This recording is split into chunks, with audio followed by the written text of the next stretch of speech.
అనంతపురం జిల్లా రాయదుర్గం మున్సిపల్ కార్యాలయంలో ఘనంగా గణతంత్ర దినోత్సవ వేడుకలు నిర్వహించారు. ఈ కార్యక్రమానికి హాజరైన వైఎస్ఆర్సీపీ సమన్వయకర్త మెట్టు గోవిందరెడ్డి, ప్రభుత్వ కాపు రామచంద్రారెడ్డి ముఖ్య అతిథులుగా హాజరై జెండా ఆవిష్కరణ చేపట్టారు. ఈ సందర్భంగా ఆయన మాట్లాడుతూ ప్రపంచంలోని భారతదేశానికి ప్రత్యేక గుర్తింపుతో పాటు అనేక మేధావులు ఉండటం గర్వకారణమన్నారు.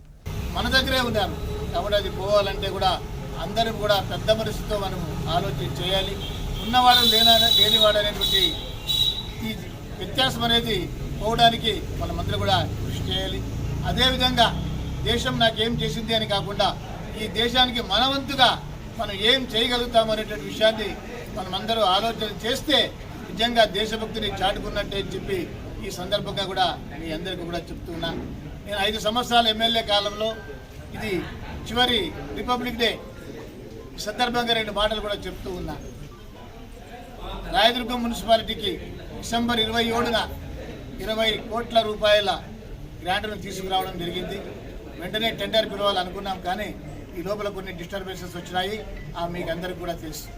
కాబట్టి దాన్ని తర్వాత ఎవరు ఉన్నా కూడా ఆ 20 కోట్లతో అందరూ కూడా, ఎందుకంటే చూసి దరిదాపు 200 వీధి లైట్లు కూడా నా సొంత డబ్బులతో కూడా తీసుకొచ్చి ఈ రాయదుర్గంలో అందరి కౌన్సిలర్స్ కూడా లైట్లు ఇచ్చి మేము వాటిలలో వేసుకోండి అని చెప్పి, అదేవిధంగా ముఖ్యమంత్రి గారి దగ్గర మాట్లాడి ఒక టీఎంసీ నీళ్ళు ఎక్స్ట్రా తీసుకొని ఇంకా కొద్ది రోజులు నీళ్ళు కూడా ఎక్కువ వచ్చే విధంగా చేసి ఆ నీళ్ళు కూడా చివరి దాకా కూడా కొంచెం కూడా గ్యాప్ లేకుండా సమ్మర్ స్టోరేజ్ ట్యాంక్ని నింపినాం.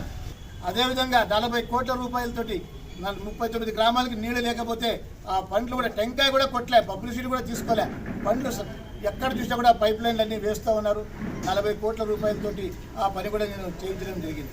ఈ ఉమ్మడి అనంతపురం జిల్లాలోనే కూడా ఎవ్వరు కూడా చేయనంతగా 47 తారు రోడ్లని వేసుకున్నాము.